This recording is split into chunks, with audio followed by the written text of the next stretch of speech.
জানতে পেরেছে আল্লাহ রাব্বুল আলামিনের ক্ষমতা থেকে, তার কর্তৃত্ব থেকে বের হয়ে যাওয়ার ক্ষমতা কোনো মানুষের নাই, কোনো জিনের নাই। ঠিক কিনা?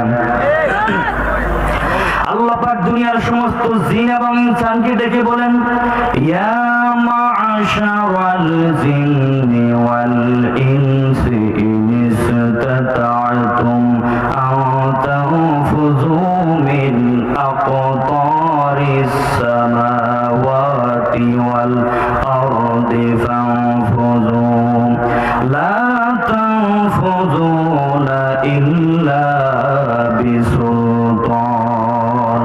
আল্লাহ পাক ডাক দিয়ে বলেন, ও দুনিয়ার জিন, ও দুনিয়ার মানুষেরা, জিনেরা, তোমরা কি পারবে এমন কোথাও যেতে যেখানে আমার জমিন ছাড়া অন্য কোন জমিন আছে? কোথাও কি যেতে পারবে যেখানে আমার আসমান ছাড়া অন্য কোন আসমান আছে?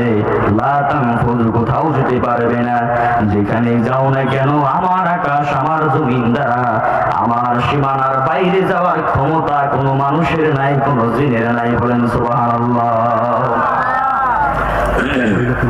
যারা কমতেছে তুমি একটু বইবে মা বোনেরা আপনার বসে।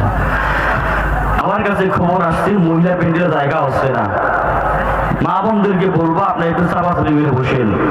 কোরআনুল কারীমের ভিতরে আল্লাহ পাক বলেছেন, যখন তোমাদেরকে কোরআনের মাহফিলে জায়গা ছেড়ে চেপে চেপে বসতে বলা হয়, তোমরা যদি আরেকজনকে জায়গা করে দাও, আল্লাহ পাক তোমাদেরকে জান্নাতে জায়গা করে দিবেন। সুবহানাল্লাহ বলেন।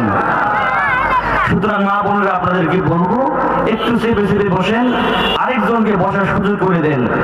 যেহেতু আমাদের প্যান্ডেল তো নির্দিষ্ট সীমানার ভিতরে আছে, এটাকে তো আর টেনে লম্বা করার কোনো বুদ্ধি নাই। আপনারা একটু চেপে চেপে বসেন, অন্যজনকে বসার সুযোগ করে দেন। কিয়ামতের দিনে আল্লাহ পাক আপনাকে জান্নাতে জায়গা করে দিবে। সুবহানাল্লাহ বলেন। মুমিন ব্যক্তির পরে, ঈমান আনার পরে তার ভিতরে বিনয় এবং বিনম্রতা সৃষ্টি হবে, তার ভিতরে অহংকার জায়গা পাবে না। আল্লাহ রাব্বুল আমিন বলেন, ওয়ালা তামশি ফিল আরদি মারহান ইন্নাকা লান তাখরিকাল আরদা ওয়া লান তাবলুগাল জিবালা তুলা। তুমি কি পারবে অহংকার করে আমার জমিনকে লাথি মেরে ফাটিয়ে ফেলতে? কি বলেন, পারা যাবে নাকি? পারা যাবে না। তুমি কি পারবে এক লাফ দিয়ে আমার পাহাড়ের ডিঙ্গায়, পাহাড়ের উচ্চতাকে ডিঙ্গে যেতে? আল্লাহ পাক বলেন পারবে না। সুতরাং তোমার ভিতরে অহংকার কেন? মানুষ কি তার জন্মের কথা খেয়াল করে না? এমন ভাবে তার জন্ম হয়েছে, জন্মের সময় তার কোনো কাপড় চোপড় ছিল না।